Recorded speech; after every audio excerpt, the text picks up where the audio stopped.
Guys, ഞങ്ങളുടെ ഉത്സവ ദിവസം കണ്ടാലോ. അമ്പലത്തിൽ നല്ല ശരിക്കും ആൾക്കാരുണ്ടായിരുന്നു. അതോടൊപ്പം നല്ല സെറ്റ് ഗാനമേള ഉണ്ടായിരുന്നു. ഞങ്ങളൊക്കെ ചെറുതായിട്ടൊന്ന് തുള്ളി. ഗാനമേളയൊക്കെ കഴിഞ്ഞ് നേരെ ഫുഡ് കഴിക്കാൻ വേണ്ടി മാമാരെയും കൊണ്ട് വൈബിലോട്ട് പോയി. ഞങ്ങൾ കഴിക്കാത്ത കുറെ വെറൈറ്റി സാധനം മാമ മേടിച്ചു തന്നു. പല പല വെറൈറ്റി ദോശയായിരുന്നു ഞങ്ങളെല്ലാവരും ട്രൈ ചെയ്തത്. അതിന്റെ പേരൊന്നും എനിക്ക് അറിഞ്ഞുകൂടാ.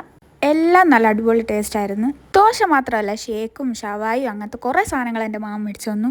മാമാർ വരുമ്പോൾ ഞങ്ങൾ എവിടെയെങ്കിലുമൊക്കെ കൊണ്ടുപോയി അവരുടെ കാശ് ഞങ്ങൾ പൊട്ടിക്കും. അവർ മേടിച്ചു തരുകയും ചെയ്യും. ഞങ്ങൾ എല്ലാ സ്ഥലത്തും കൊണ്ടുപോകും. അങ്ങനെ ഞങ്ങൾ ഫുഡൊക്കെ കഴിച്ച് നേരെ വീട്ടിൽ. അങ്ങനെ അവർ ഞങ്ങളെ വീട്ടിലോട്ട് കൊണ്ടാക്കി. ഇത് പിറ്റേ ദിവസത്തെ വ്ലോഗ്. പിറ്റേ ദിവസം ശിവരാത്രി ദിവസമായിരുന്നു. ഞാൻ ആദ്യമായിട്ടാണ് സെറ്റ് മുണ്ടൊക്കെ കൊടുക്കുന്നത്. അങ്ങനെ സെറ്റ് മുണ്ടൊക്കെ കൊടുത്ത് ആദ്യത്തെ ശിവരാത്രി ആയിരുന്നു. ശിവരാത്രി ദിവസം ആറാട്ട് വരും. അപ്പോൾ എല്ലാ വീട്ടുകളിൽ നിന്നും പറ കൊടുക്കും. ഞങ്ങൾ വിളക്കൊക്കെ കത്തിച്ച് പറക്ക് വേണ്ടി വെയിറ്റ് ചെയ്തിരിക്കുക.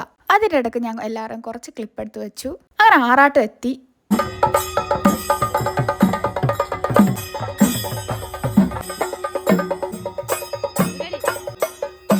പിന്നെ ഞാനും അമ്മയും ചേച്ചിയും കൂടെ അമ്പലത്തിലോട്ട് പോയി. അമ്മയുടെ ചിറ്റയൊക്കെ പോയി.